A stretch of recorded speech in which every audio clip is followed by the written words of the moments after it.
lang siya dun sa ospital. Rachel, pwede ba tumigil ka lang? Parang ano dyan? Parang ano? Huwag ako parang baliw. Pati ako mana na sa nanay ko dahil pares kaming baliw. Ivy, Nandito ka. gusto ko lang siguraduhin na hindi mo na kami guguloy ni Laura. Mapapatay din niya ako, pero naunahan ko lang siya. Tama na, Ivy!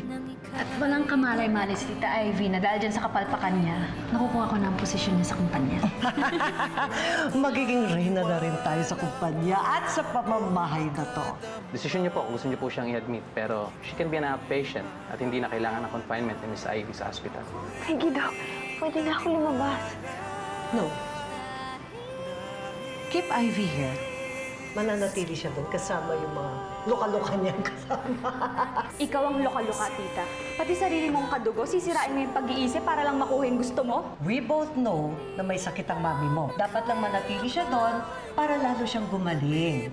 Hindi ko sinabi sa'yo na pinuntahan ko si Ivy dahil ayoko magdamdam ka. I want to make sure na hindi ka na niya sasaktan. Lahat ng ginagawa ko para sa'yo. Dahil mahal kita, Laura. Boss lang yun, Ivy! Relax! Breathe in, breathe out. Come on! Boss lang yun! Walang ahas, Ivy! Ito yung gamot ni Mommy. Antidepressant yan, pero ibaba na yan kasi nagkukos ng hallucinations at saka ng ibang side effects. Si Tita Cynthia, tsaka yung nurse na nagbibigay ng gamot na to kay Mami. Nakita ko sila nag-uusap noon. Tita Cynthia, tama ba ho na nakikipagsabuatan ka sa isang nurse para lasunin yung utak ni Mommy para lalo siyang mabaliw? Excuse me. Totoo ba yun, Mami? Galing-galing niya magsinungaling. Ipapakulong kita at mawawala sa'yo lahat ng inagaw mo kay Mommy. You're fired! Kayo na asawa mo! Mami, Mas baliw ka kay Mommy. Hindi lang sira yung ulo mo. Sira na yung buong pagkatao mo. Rachel, tama lang! Layas!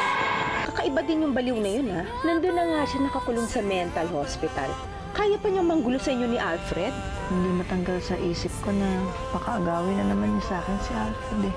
Mami, bakit mo naman pinahire pati si Junior, ha? Bakit concerned ka dito sa junior na to? Concerned lang ako sa company, Mami. Siya yung sinasabi ko sa yung nurse na nagpapainom ng kono nung gamot sa nami ko para malason siya. Junior, I just want to apologize sa nagawa ni Mami. Pero huwag ka magalala, nagawan ko na ng paraan. You have your job back. Sinong nagbabayad sa'yo? Kapatid niyo po, si Ma'am Cynthia. Hindi ko alam na ganun ka-desperado si Cynthia para gawin sa akin to. Paano kung tuluyan ng nalaso ng utak ko? Mami, huwag mo sabihin yan. Gagaling ka. Sisiguraduhin kong gagaling ka.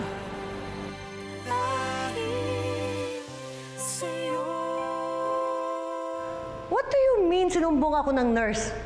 Baka naman siya ang nasisiraan ng ulo. I don't have time for this.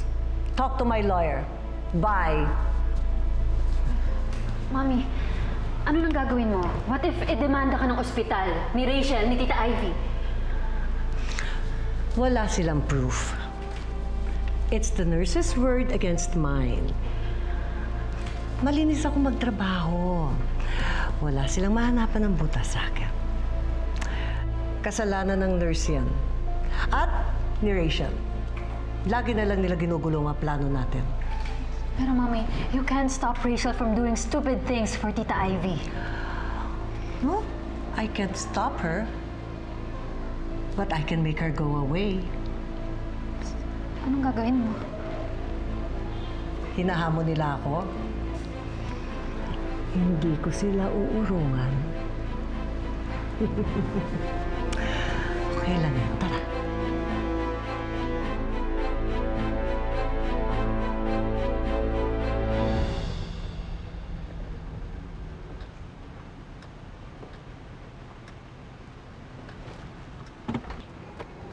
Pas nyo na yan. Bilisan nyo na. O pagkabigat-bigat pag na to. Pagluka. Pas nyo na yan. Yan ha. Hanggang dyan para pagbalik. Manang! Oh, nandiyan yung mga gamit nagbalik ka na pala. Oh, ito ha. Ito yung mga damit mo ha. Ayan, kunin mo yan. Ito na rin yan. Kunin mo na rin yan ha. O, isama mo na rin to. Tita Cynthia, ano na naman ba to? Para namang hindi mo pa na-experience to, no? Ano pa nga ba? Di pinapalayas kita? Okay, oh. Pasok! Tapos na. Pasok! O, ito pa, ha? Kunin mo pa. Junior! Ay, nako! 30! Wag na! Wala sila dyan! Umalis na sila. Iniwan ka na nila. Mag-isa ka na ngayon. Umalis ka na. Sige na, umalis. Hindi ako naniniwala sa'yo. Papasukin mo ako dahil bahay ko rin to. Hindi ka na welcome sa bahay na to. Kung noon may kakampi ka, ngayon wala na, mag-isa ka na lang. I am the head of the house now, so you get out of my house.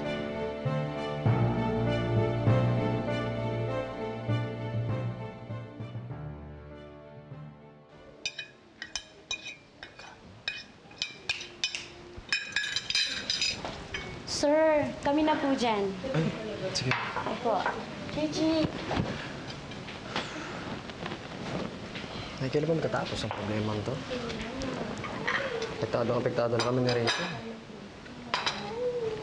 Eh, kasi naman hindi mo pa sila hayaan na lang dun Pinagpipilitan mo yung sarili mo kay Rachel. Wala namang pakialam sa'yo yung tao na yun. Eh, nakita mo naman na abala dun sa pag-aalaga dun sa loka-loka niyang nanay. Nay, mahal ko si Rachel. Oo, pero hindi kayo para sa isa't isa. Bayaan mo na siyang mag-alaga doon sa ina niyang baliw. Buti nga natuluyan na yung Ivy na yun. Nakaganti na rin ako. Yan na lang ba talaga yung magpapasaya sa'yo, Nay? Habang nasisira si Mami Ivy, nasisira din yung buhay namin mag-asawa. Ano namang magagawa ko? Talagang minamalas na yung binan mo Karma ang tawag doon sa lahat ng mga ginawa niya sa akin. Kaya kung ikaw, ayaw mo mahawa doon sa pamilya nun, sa kamalasan nila, umalis ka na. Layasan mo na yung Rachel na yun at saka yung pamilya niya.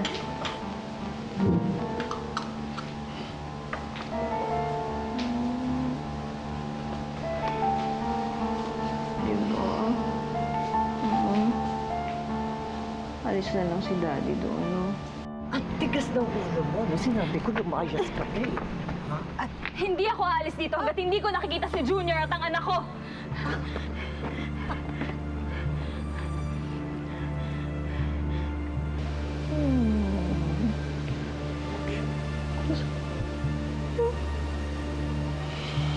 Nakatulog na.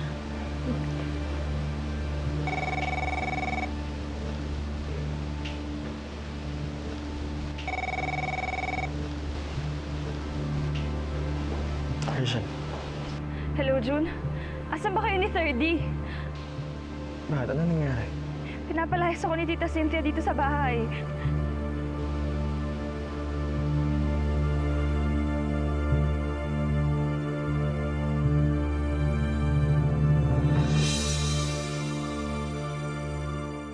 Tawag ka ng tulong. Ano?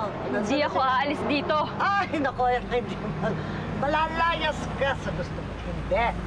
Tita Cynthia, bahay ko rin to, kaya hindi mo ako mapapaalis Hindi mo dito. na bahay to. Ako na ang boss ngayon. Akala mo, pulutin mo na yan, madudumi mong damit. Rachel.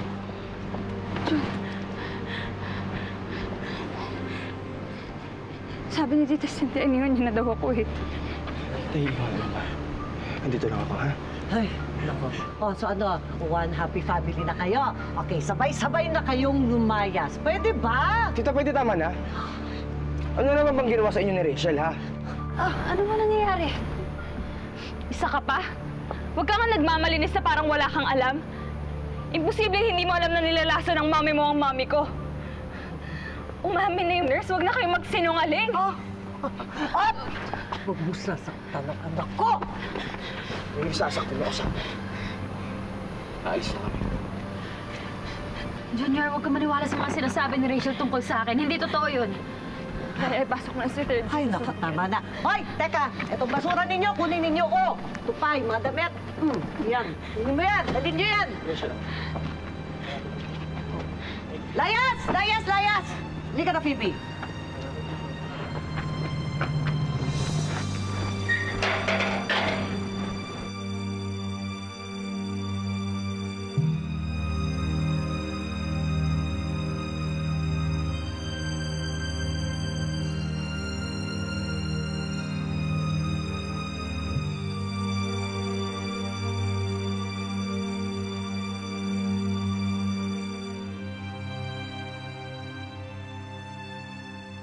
Iniba na namin ang medication mo, Ivy. We will observe at kung magkaroon man ng changes or kung mag-improve ang condition mo, pwede ka na lumabas maging outpatient na lang. Talaga, Doc. Salamat. Huwag din masyado mag-worry. Stay positive. The power of the mind is still the best medicine. Okay? Yes, Doc. Promise, Doc, magpapagaling talaga ako. Hindi na ako makahintay na makasama ang anak ko at apo ko sa bahay namin. Thank you, Doc. Sige. Alam mo, buti nakaharap tayo agad ng apartment eh. Sige nga, saan mo papatulog yung anak mo? Sige na, akit mo na si Bibi Teddy.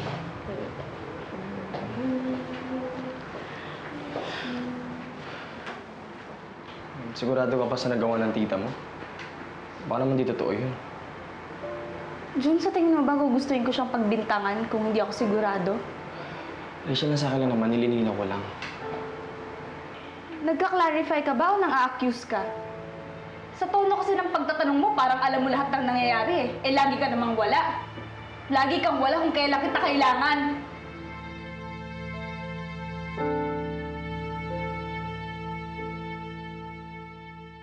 Wala lang ako nilang araw, ang dami na pala nangyari sa bahay na to. Bakit mo naman pinalaya si Rachel? Eh, paano naman? Pinagbibintangan niya ako that I was making Ivy crazier. Tsaka, Daddy, gumagawa ng kwento si Rachel. Nakikipag-scheme daw si Mami sa isang nurse. Bakit? Hindi ba yun totoo? Di ba naman ikaw, Charlie? Asawa kita. Sa tingin mo ba magagawa ko sa kanya yun? I can't believe this! I don't know what to think anymore, Cynthia. Pero hindi tama na pinalayas niyo yung bata.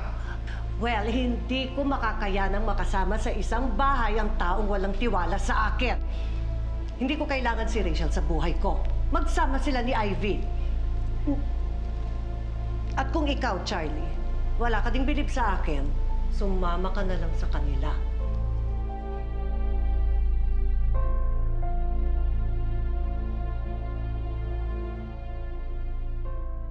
Rachel, ayaw na kitang patulan. Kahit na nagtatampo na ako dahil wala ka ng oras sa amin ng anak mo.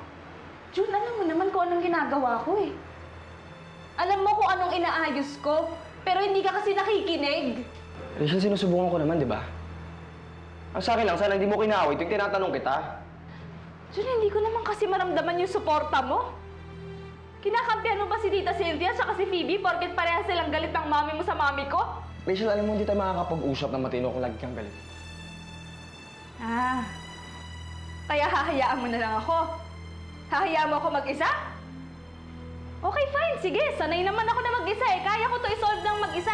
Total, ganito naman yung sitwasyon natin lately eh.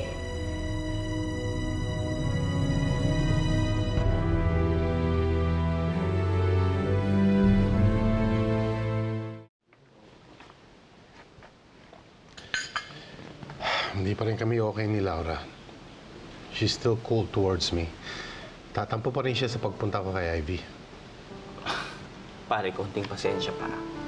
Natural lang kay Laura na maramdaman niya yun. Pero, bumawi ka, pare. Paramdam mo sa kanya na siya talaga yung mahal mo. Sigurado yun, mawawala yung panlalamig doon. Sana nga.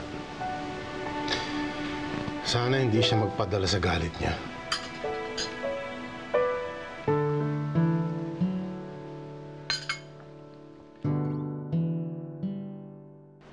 Dito po si Ivy Tan. Kaano-ano niyo po siya, ma'am? Kaibigan ko. Kaibigan kong matalik. Sige po. Dito po. Doon po, ma'am, oh. Sa dulo, sa kanan po. Yung kwarto niya. Salamat sa paghatid mo. Thank you po.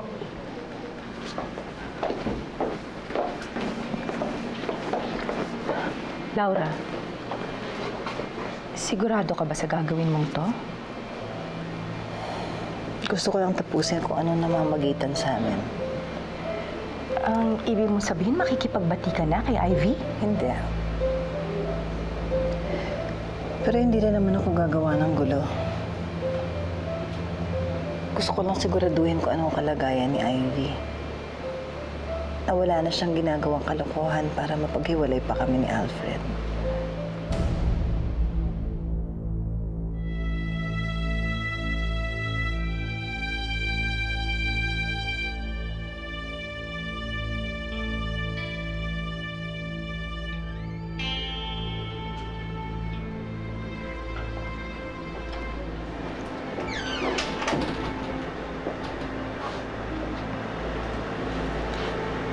Laura.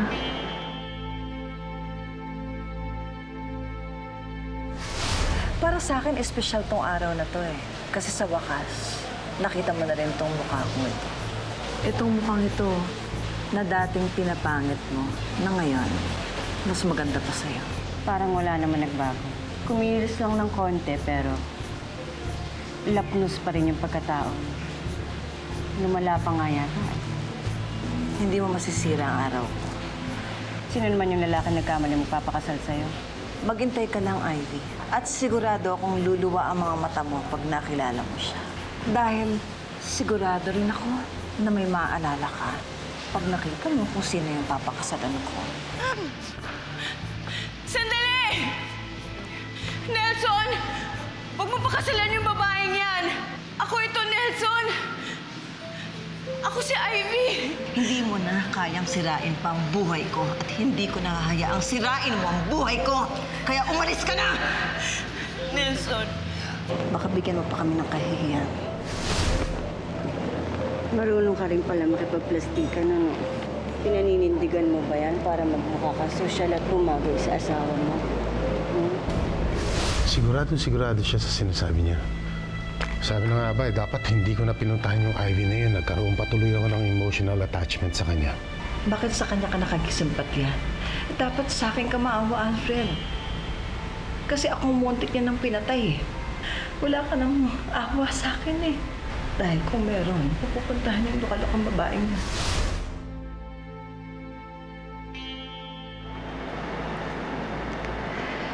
Totoo palang naluloka ka na, impacta ka.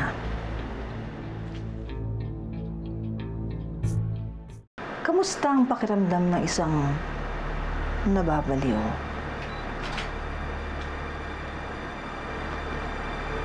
Alam mong isa ka sa dahilan kung bakit ako nagkakaganito. Sa bagay, tama ka naman doon. Buti naman at pinagbabayaran mo na ang lahat ng kasalanan ginawa mo sa akin. Huwag ka mag-alala, Laura. Malapit na akong gumaling. Makakalabas na ako dito. Sisiguraduhin kong hindi na magkukrus ulit ang landas natin. Dapat lang. Siguraduhin mong hindi mo na kami guguluhin ni Alfred. Dahil sa susunod, hindi lang sa ospital o sa kulungan ng bagsak mo, kundi sa morgue na.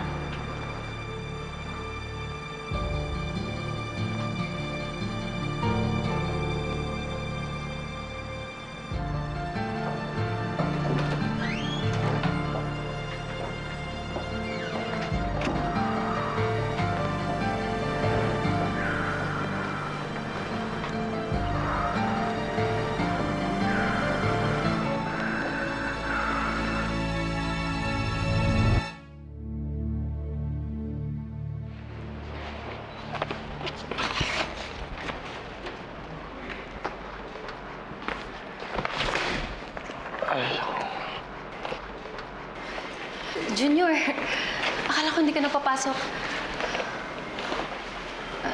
Anong ginagawa mo? Phoebe, pasensya ka na ha. Si Rachel din, ayaw ko paalisin dito. Pero kasi ayoko nadadama yung trabaho ko sa drama ng pamilya niya. I'm sorry, Junior.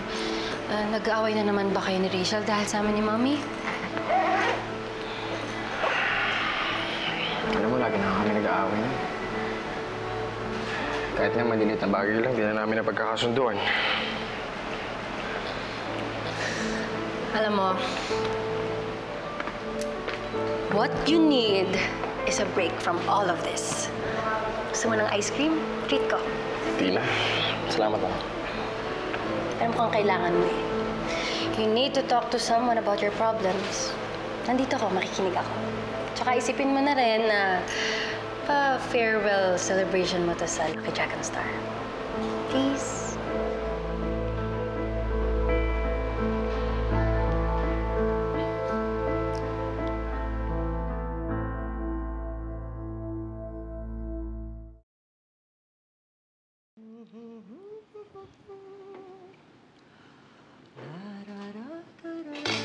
Charlie, Ham?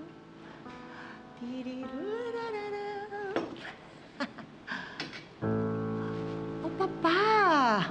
What's with the face? It's a beautiful day.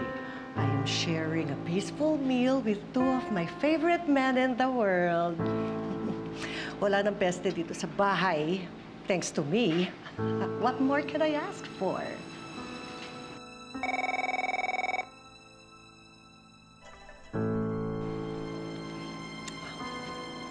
Yes? Aha. Ano?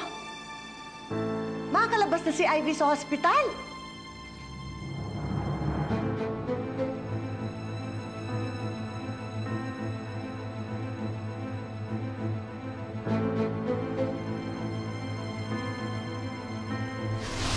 Doc!